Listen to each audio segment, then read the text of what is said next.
Hey guys, welcome to J Plays. I am Iceman. This is this is the 6th devlog video for my translation project of Nanatama Chronicle of Dungeon Maker, or as I like to call it, Dungeon Maker 3. Another milestone has been reached after quite a few days of work. Been taking some breaks to play some games as well. Good to take a break. But this has been quite lengthy, so... Alright, firstly to recap. In the previous video, Devblog 5, we had the initial first visit to the ruins translated, everything up to the first battle where you get the first couple of pop-ups, explaining how some of the game works. Since that point, I've then continued my work on getting the rest of the ruins translated up until the point where you use the elevator. So that was the goal for milestone 2 for this project. Alright, so let me take you through. Alright, so quite a lot has been done. There's just so much stuff that unlocks as you go through this. Now, the first bit. So before we came up here, and this was in Japanese before, so now this has been translated.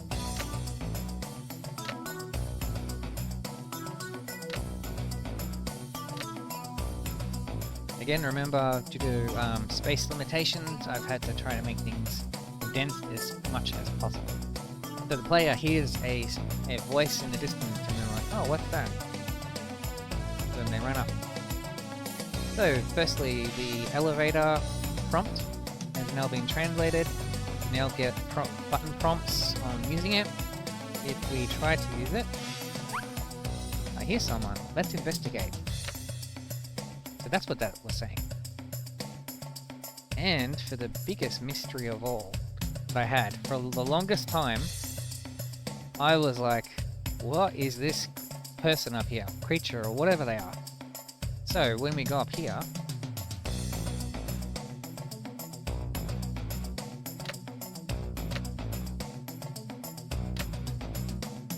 so we find a blue orb that's emanating down from it, like there's a voice coming from it.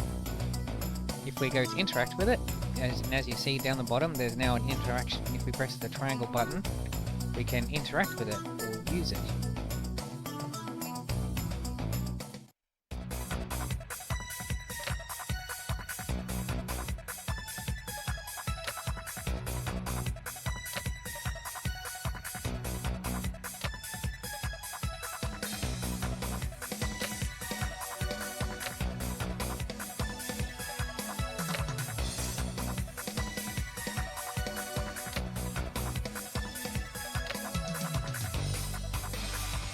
So already now some conversation bits are being revealed that this creature was sealed by some kind of creature or being that has the power to seal its target into orbs. We have conversation choices that we can do. Both of them lead to very slightly different text, but only for like one single sequence. If we go to being, it's a very brief description of what she was able to discern, or if we say why here, why in the ruins, which kind of leads to text that doesn't really make sense, where she says about where she found a wounded animal in the ruins and tried to heal it with the medicine that she had. It doesn't really answer the question of why the ruins, but that's the text that was there. That's the translation that says so. But if we go here.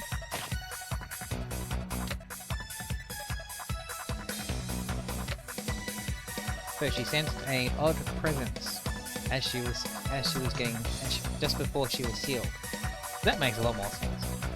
That one at least, that conversation choice actually makes sense.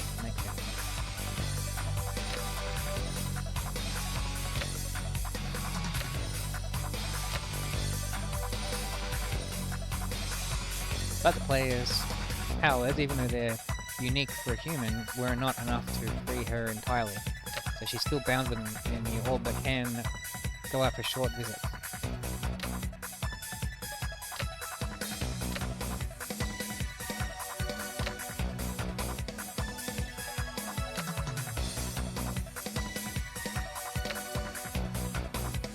So now we know what she's saying. So she's saying, please up the forest, defeat the monsters, you know, for the sake of the forest. And we got the elf orb, which is what she contained within. Now we have a couple of pop-ups that come up. First is a very brief information pop-up explaining to you that Feel, which is the name of the elf that was inside the, or is inside the orb, and it explains how to summon her. So if we press right on the controller, that summons, and left is returning her back to the orb. And we got a key item, so which is the orb. So this, you got a key item which is kept in a separate bag. Now, and to check that item bag, we go to command, item, and key.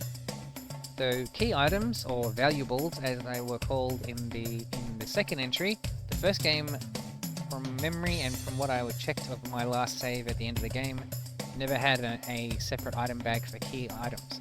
But the second game did, and this game appears to draw heavily off much more the second than the first, though there is little bits from the first that are in it, but that's something I won't get to probably for a long time. That was mystery dungeons rather than Genu dungeons. But yeah, so now, alright, so now we can move around again. Now we have Heal at our disposal. If we do, as the prompt said, press right, that summons her. And if we press right, we can control her.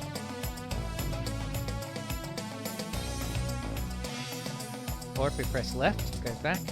And if we press left again, and you'll notice her little green bar is diminishing down. So once that goes to nothing,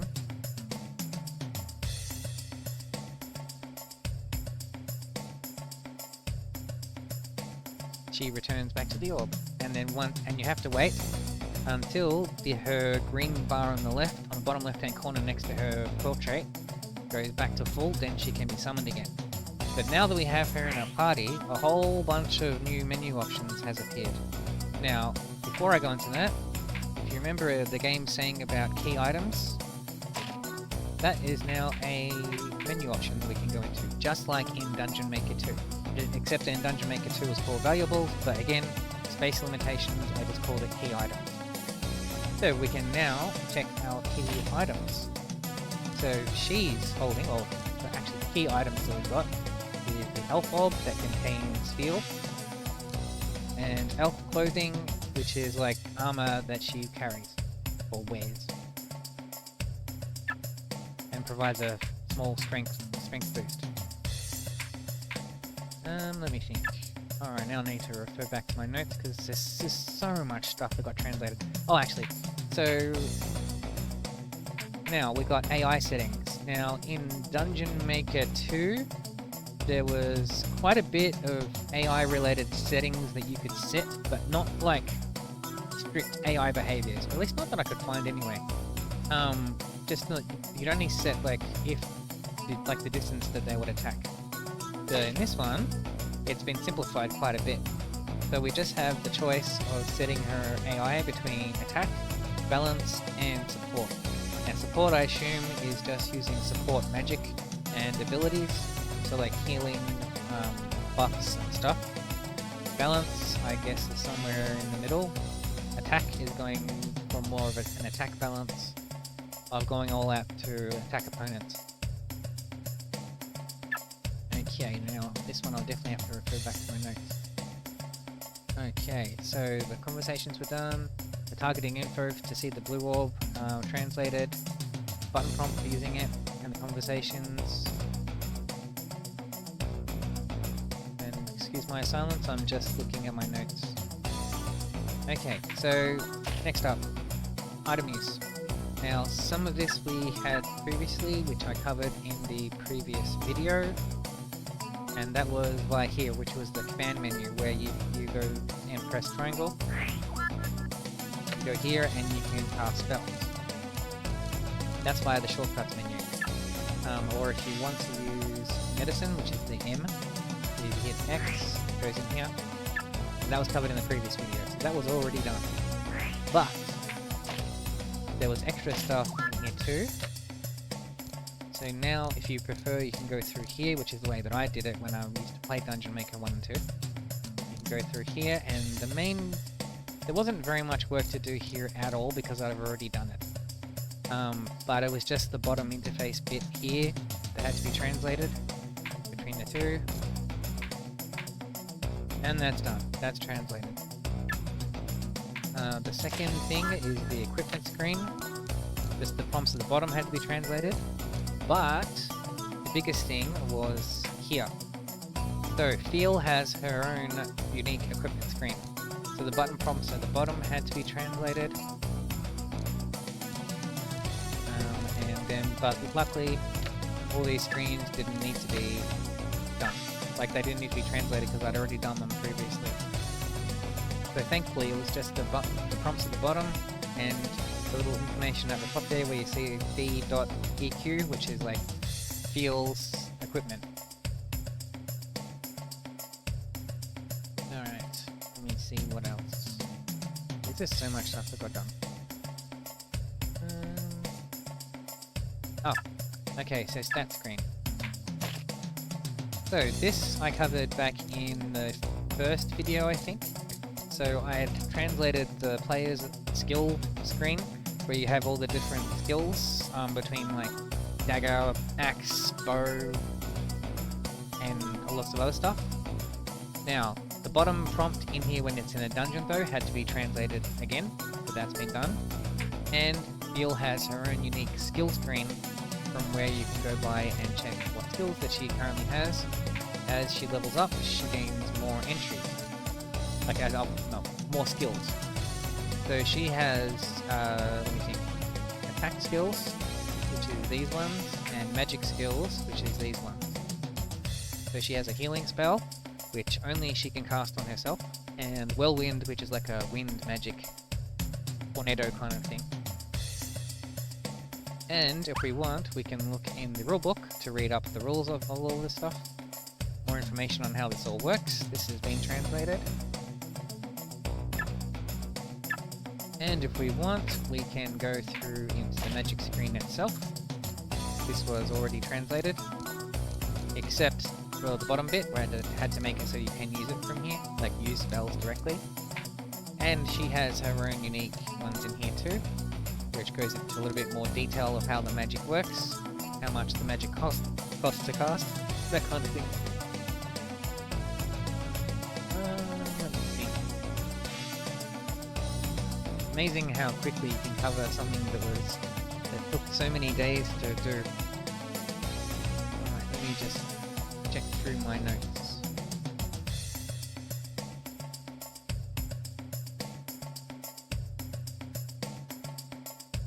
Okay, and so yeah, that's the basics of it.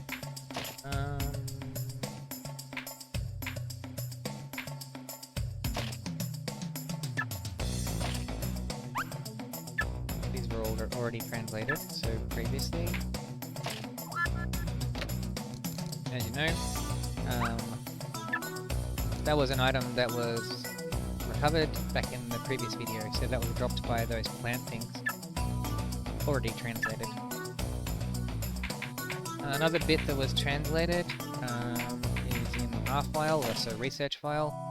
I haven't done that one yet. That one sounds like something that will take me like 2 seconds, but it's not my focus. Anyway, next up is journal. So there was a couple of entries that got added.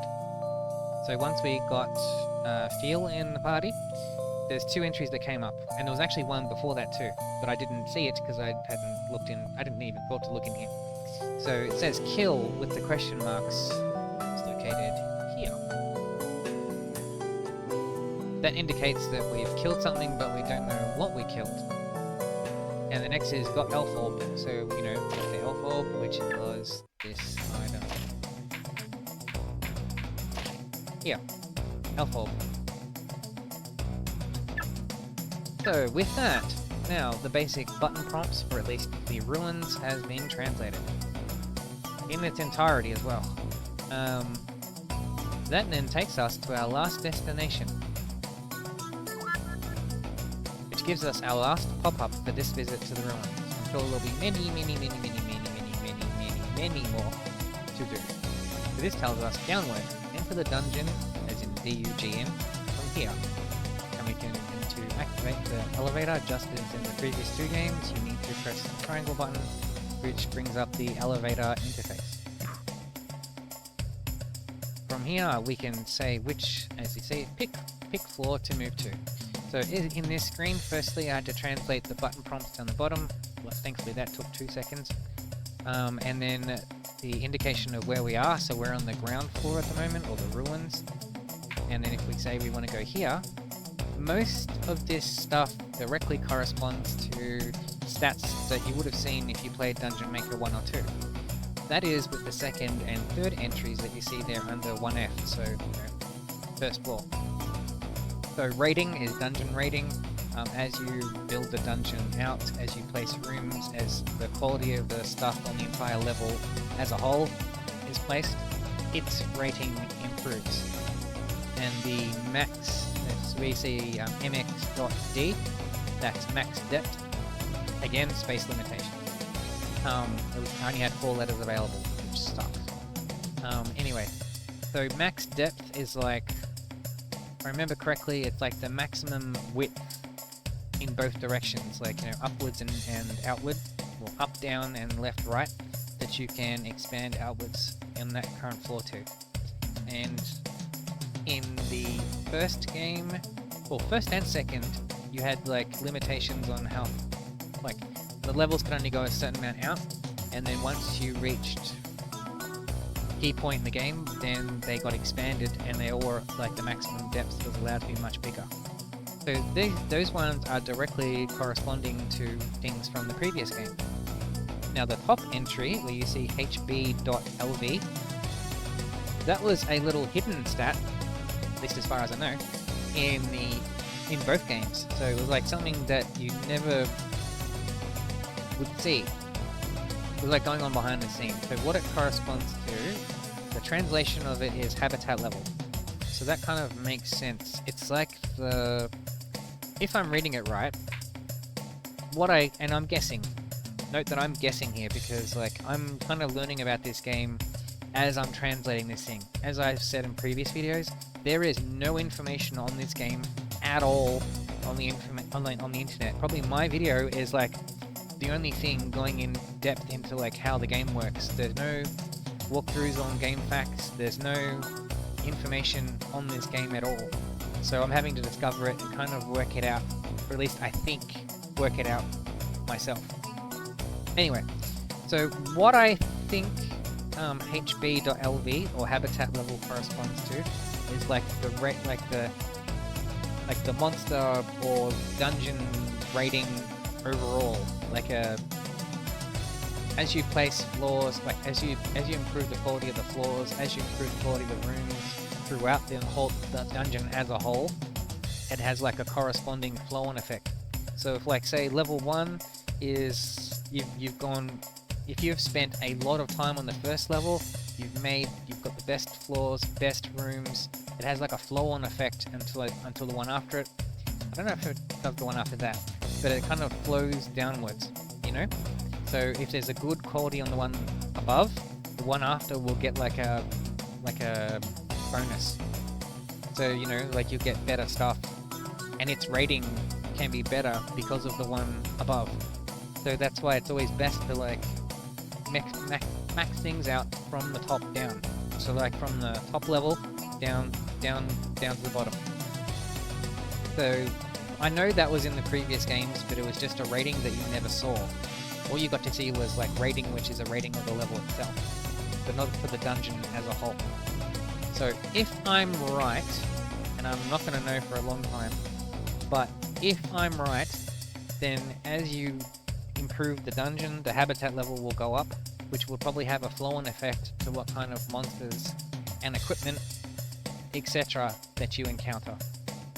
That's my interpretation. I could very well be wrong here. I have no idea, because there's no information on this game on the internet at all about it. but that's what I think. That's what the logical... I mean, like, if you heard the words habitat level, I mean, that's what, in my mind, what that means, based on what the other two games were like. So anyway, yeah. So that is the basics. So it's taken me about 4 days to get that all done. Very, very, very time consuming. But it's kind of fun in a way. Like it's fun uncovering the information. It's just tedious when it comes to, you know, trying to fit the things within the width. As I said in previous videos, if anyone's watching this who has ROM hacking experience and knows how to like implement a even half-fixed width, and you want to help out and just do that so that I have access to that, oh my god, this would be so much. I'd be able to put so much more detail into things.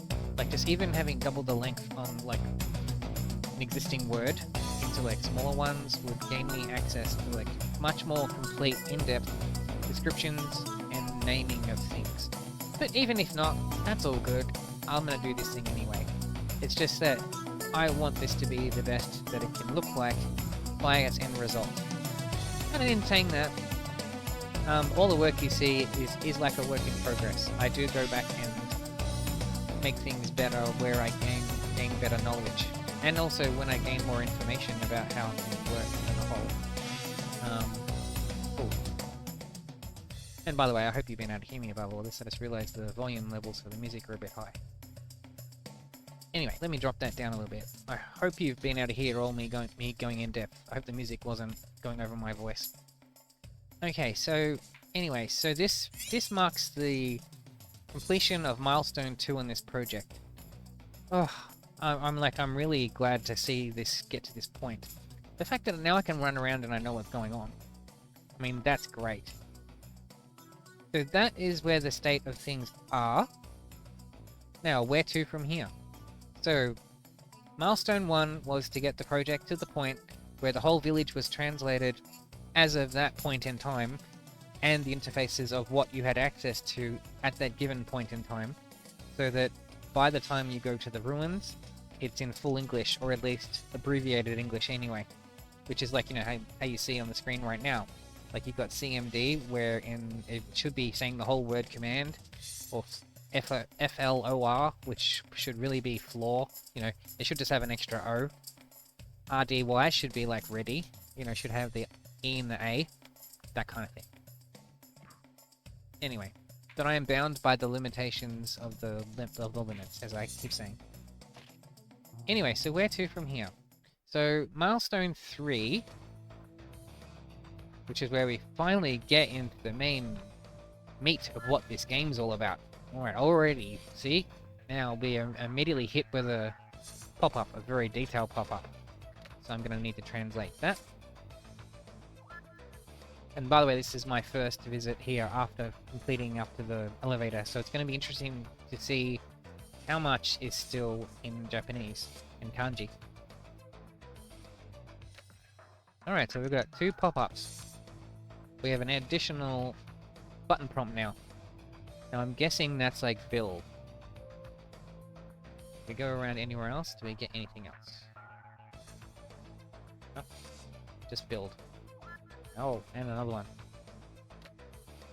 Okay, so another one there. So let's see how... Okay, another pop-up. So that's about 3 or 4. Then we pick what we want. So if we say we want to place this...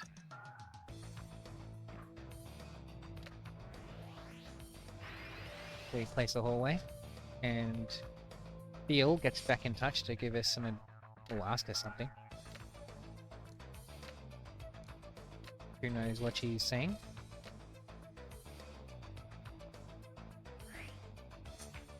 Okay, so we now have an extra point on the main menu interface, or the, as the game likes to call it, the command interface. Where it's all about placing of rooms. Actually, it's about dungeon stuff. Reading about the... Okay, so I already know what that means. So that's build materials. That's good, at least I got that translated. That'd be dungeon rating and other information.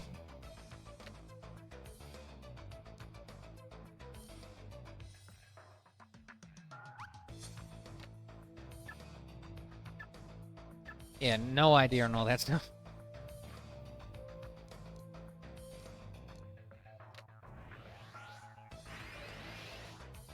Let's see. If I go to... How do I modify?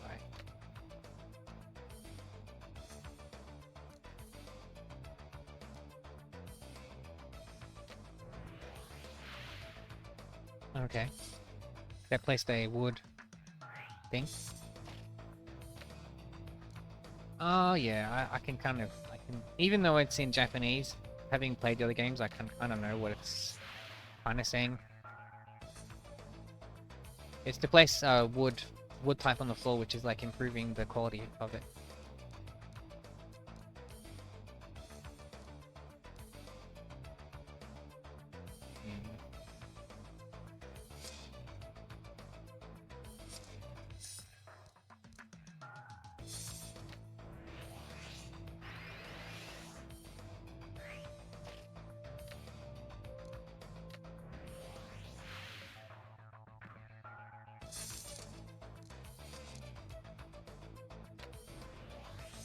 What I'm doing here is laying out some hallways, laying some rooms.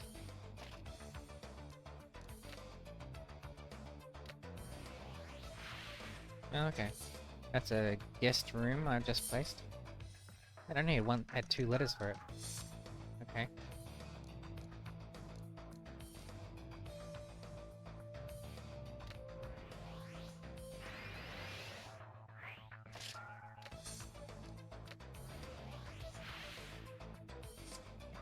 And I'll just say, I absolutely can't wait until this is like at a better point. Okay, and at this point we run out of materials. Just about.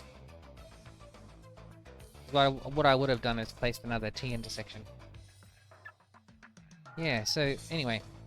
So this, what you see me running around now in, this is where the focus for milestone 3 is going to be. Just to get it so that when you come here for the first time, those 3 or 4 pop-ups that were there, translated.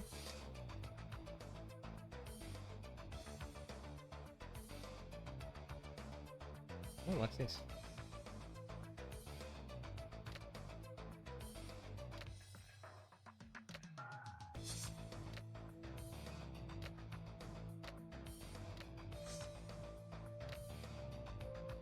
I look forward to what she says there. Ooh, what have we got here? Ooh, we're actually going beyond the... Oh, are we in a mystery dungeon?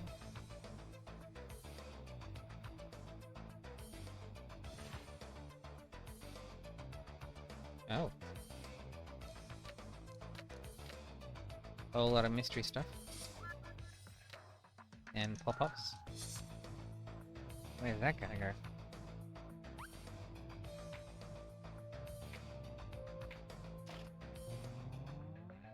Where'd that take me?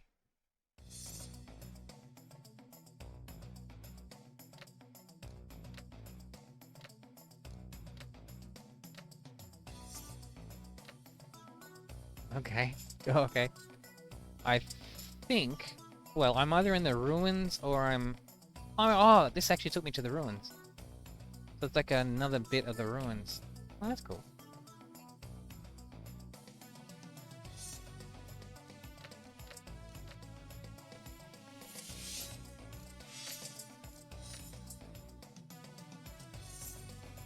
Okay.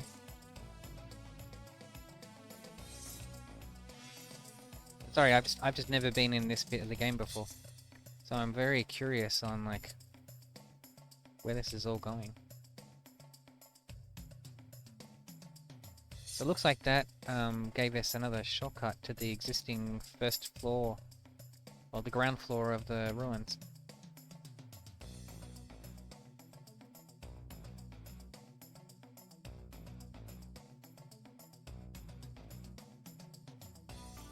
Can't go in there though. And can't go that way.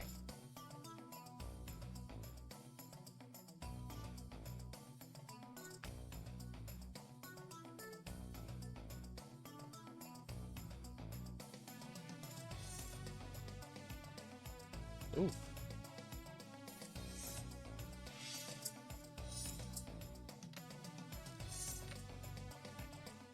Oh, it's another one. Oh, cool. We got another one.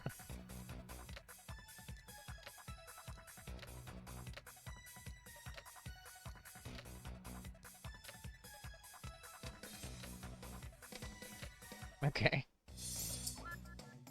God. Okay. Alright, so... Interesting. So I think I just can't... Oh. That gave me another magic spell. So is that person playable or not? Is it another key item? Yes. Okay. So that one wasn't a playable character. They just gave me their magic. Oh, okay, they do that in Dungeon Maker too. That gave me a new magic spell, unknown as to what it is, but it gave us something.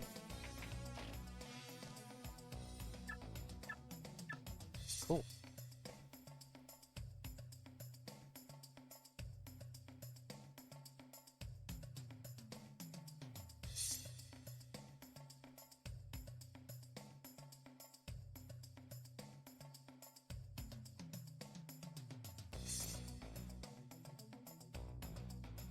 Can't go in there. Can go. I'm guessing what it's saying there is that ooh, that we can interact with those chests or containers that are there. But we can't go through there. Okay. Can I return back to the dungeon through the elevator that was here? Nope.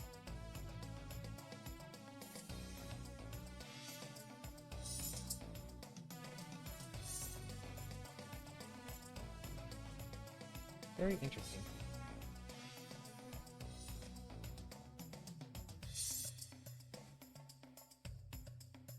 This is the first time I've actually got to just sit and play for like a long time. Most of my time has been spent just redoing the same bits over and over and over and over and over and over again.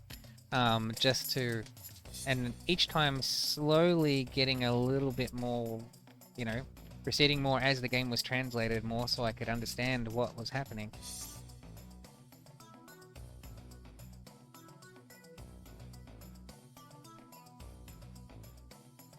That is so cool though to see something new.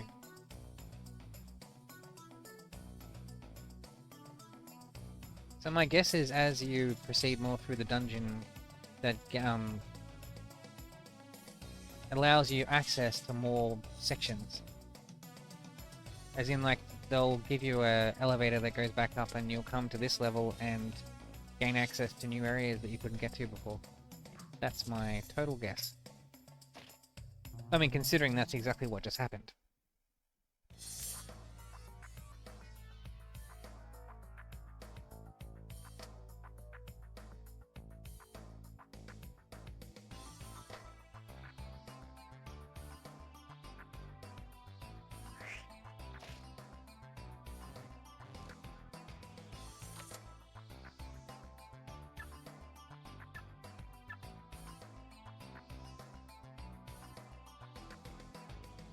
Okay, so that does take you back up. You can go whenever you want.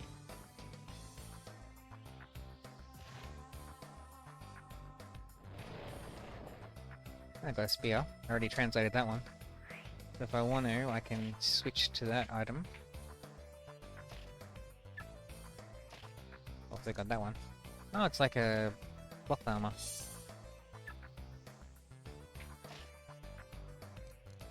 Is it an improvement? No, it's about the same actually. Oh, ooh, that one is actually better than what I've got right now. Okay.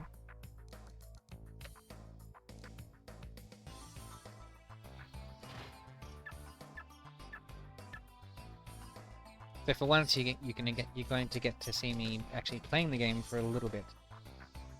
Little bit.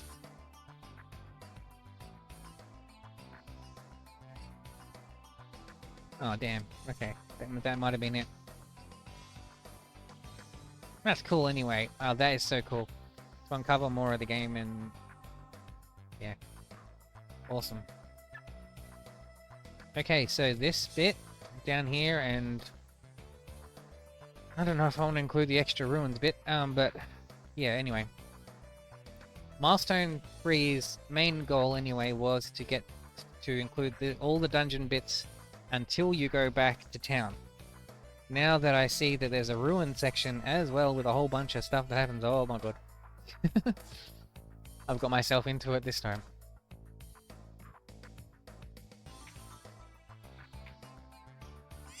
That's cool anyway. That's so cool.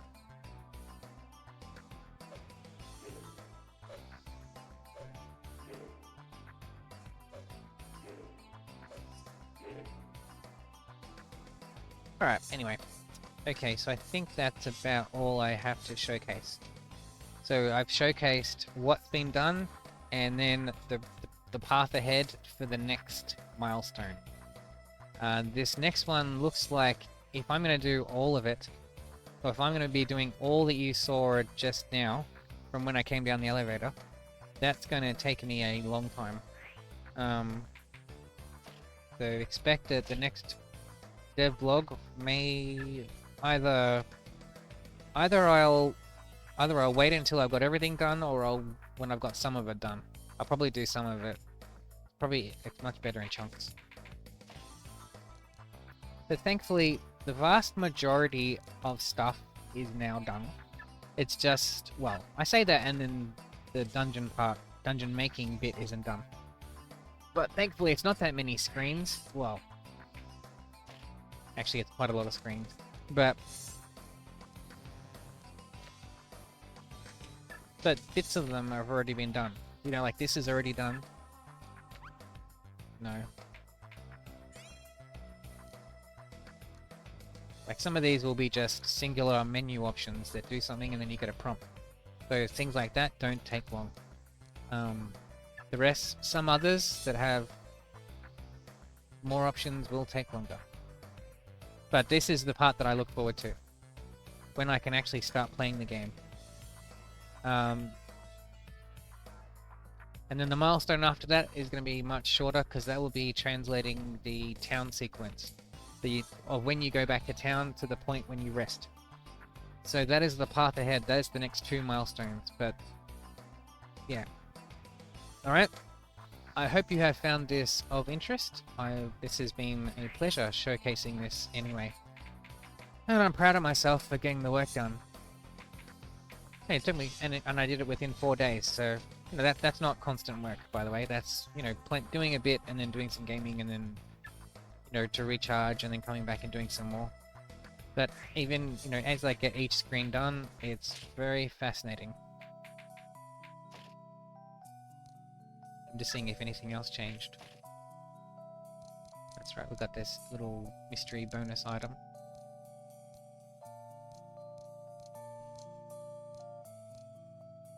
Oh, that's good. It's some work, but it's not a humongous amount of work. Alright, so that is the path ahead.